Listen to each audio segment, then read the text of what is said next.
I still remember the exact moment my mom slid that envelope across the table and smiled like she'd just done something generous. It was Christmas dinner.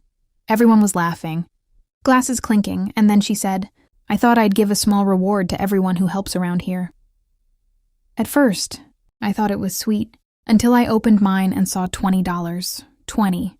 Meanwhile, my younger brother unfolded his envelope and whistled under his breath, 200. My sister got 150. My dad, 500. And me, the one who had practically been running that house for the past 3 years, $20. So tell me, was I wrong for what I did next? To really understand why that envelope felt like a slap in the face, you need to know what my life had been like leading up to that dinner. I'm the oldest of 3. Growing up, I was always the responsible one. The one who helped with homework, did extra chores, and stayed out of trouble. At first, it wasn't a big deal. I actually liked being helpful. It made me feel important, like I was contributing. But things changed when I turned 19. My mom started having health issues. Not anything life-threatening, but enough that she needed more help around the house. My dad worked long hours, and my siblings were, well, let's just say they weren't exactly eager to step up. So naturally, everything fell on me. I cooked most of the meals. I cleaned the house. I did the grocery shopping. I drove my mom to appointments. I even helped manage bills when she felt overwhelmed. At first, I thought it was temporary, just a rough patch. But weeks turned into months, and months turned into years. Meanwhile, my brother, who was 2 years younger than me, spent most of his time gaming or hanging out with friends. My sister, the youngest, was always too busy with school or social stuff. And my parents, they just let it happen. No one ever really acknowledged how much I was doing. It just became expected. If I ever tried to bring it up, my mom would say things like, "You're just so good at handling these things," or "You're the only one I can rely on." And somehow, that would guilt me into staying quiet. I didn't want to let her down. But over time, it started to wear on me. I had my own life, my own goals. I wanted to go out, spend time with friends, maybe even move out someday. But I felt stuck. Like I couldn't leave because everything would fall apart without me. Fast forward to that Christmas. I had spent the entire week preparing, cleaning the house top to bottom, decorating, planning the menu, cooking most of the dishes. My mom helped here and there, but honestly, it was mostly me. My siblings, they showed up, ate, and acted like guests. So when my mom stood up after dinner with that stack of envelopes, I thought, finally she sees me. Finally, she's going to acknowledge everything I've done. She started handing them out one by one, smiling as everyone thanked her. My dad joked about what he'd spend his on. My brother laughed and said, "This is awesome." My sister hugged my mom and called her the best. And then it was my turn. I opened the envelope, expecting, I don't know, something that showed she understood my effort. Instead, I saw that $20 bill staring back at me like a bad joke. At first, I thought maybe it was a mistake. I even looked at the envelope again, thinking maybe there was something else inside. But no, just $20. I looked up, confused, and my mom just smiled at me like everything was normal. That's when I asked, "Wait, how did you decide the amounts?" The room went quiet for a second. My mom hesitated, then said, "Oh, just based on how much everyone helps around the house." I actually laughed. I couldn't help it. It just slipped out. My brother frowned and said, "What's so funny?" I looked at him, then at my sister, then at my parents. "You're serious?" My mom's smile started to fade. "What do you mean?" I held up the $20 bill. "This is what I get. For everything I do." My dad cleared his throat, already looking uncomfortable. "Let's not make a scene." "No," I cut him off. "I want to understand, because if this is based on how much we help, then something is seriously off here." My mom sighed, like I was being difficult. "You do help a lot, but it's also expected of you. You're the oldest." That hit me harder than I expected. "So because I do more, it counts less?" "That's not what I said," she replied quickly. But it kind of was. My brother rolled his eyes. "Dude, it's just money. Why are you making it a big deal?" I turned to him. "Because you got 10 times what I did for doing basically nothing." "I take out the trash sometimes," he muttered. "Sometimes," I repeated.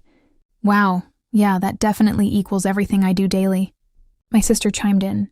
"You're being dramatic. It's Christmas." And that's when something inside me just snapped. I stood up, still holding the envelope, and said, "You know what? You're right. It is Christmas." And I'm done. Everyone stared at me, confused. Done with what? My mom asked. Done being the unpaid housekeeper, the cook, the driver, the backup parent, all of it. My dad frowned. Now's not the time. No, this is exactly the time, I said. Because clearly none of you actually see what I do. Or if you do, you think it's just expected. Like I don't deserve anything for it. My mom looked hurt. That's not fair. Neither is this, I said, shaking the envelope. You literally just showed me how little you value everything I've been doing. There was a long, uncomfortable silence. Then my brother muttered, You're overreacting. And that's when I made my decision. I took a deep breath and said, Starting tomorrow, I'm not doing anything anymore. No cooking. No cleaning. No errands. Nothing. You all can handle it yourselves. My mom's eyes widened. You can't be serious. Oh, I'm very serious. And I meant it. So that's the situation I was in. After years of doing everything for my family, I finally drew a line. But before I tell you what happened next, I want you to pause and really think about it. If you were in my shoes, if you'd given so much of yourself, and then got treated like it meant nothing, what would you have done? Would you have kept going, or would you have walked away like I did? The next morning, I stuck to my word. Usually I'd wake up early, start breakfast, maybe tidy up a bit before anyone else got up. But that day, I stayed in bed. For the first time in years, I just did nothing. Around 9 a.m., I heard my mom calling my name from the kitchen. I ignored it. A few minutes later, she knocked on my door. Are you okay? She asked. Yeah, I replied calmly. I'm just not getting up to cook today. There was a pause, but what about breakfast? I shrugged, even though she couldn't see me. I'm sure someone else can handle it. She didn't respond right away, and then I heard her footsteps retreat down the hall. At first, I felt guilty. It was such a small thing, right? Just breakfast. But then I reminded myself, this wasn't just about breakfast. This was about everything. Over the next few days, things started to unravel. The house got messy. Dishes piled up. Laundry went undone. My brother complained about not having clean clothes. My sister ordered takeout almost every night. My dad started getting frustrated because he couldn't find things. And my mom, she looked overwhelmed. She tried to ask me for help a few times, but I always said the same thing. I thought what I do wasn't that valuable, remember? At first, she got defensive. That's not what I meant. But I just shook my head. That's how it felt. About a week later, things reached a breaking point. I came home one evening to find my parents arguing in the living room. My brother was in his room, blasting music, and my sister was complaining about the mess. My mom saw me and said, "Can we talk?" I hesitated, then nodded. We sat down at the kitchen table, the same place where everything had started. She looked tired, really tired.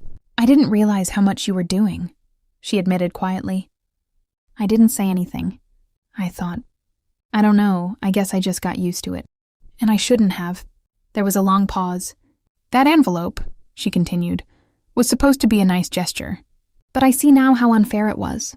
I finally spoke. It wasn't just the money. It was what it represented. She nodded. "I know. And I'm sorry." Hearing that felt strange. Part of me wanted to accept it right away. But another part of me was still hurt. "I need things to change," I said. "I can't keep doing everything like before." "You're right," she said. "We all need to do our part." And for the first time, I believed her. Over the next few weeks, we actually started to figure things out. We made a chore schedule. Everyone had responsibilities. My brother complained at first, but he eventually got used to it. My sister, too. My dad even started helping more around the house, which was honestly the most surprising part. And me? I finally had time for myself again. Looking back, I don't think I was wrong for what I did. It was messy. It caused conflict. And yeah, it probably ruined Christmas a little. But it also forced a conversation that needed to happen. Sometimes people don't realize what they have until it's gone.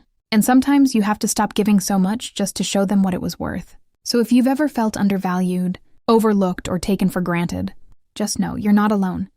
And it's okay to stand up for yourself, even if it's uncomfortable. If you were on my side in this story, go ahead and like this video. And if you want to hear more real, dramatic stories like this, make sure you subscribe. I'd also love to hear your thoughts. Was I justified or did I go too far? Let me know in the comments. Thanks for listening, and I'll see you all in the next story.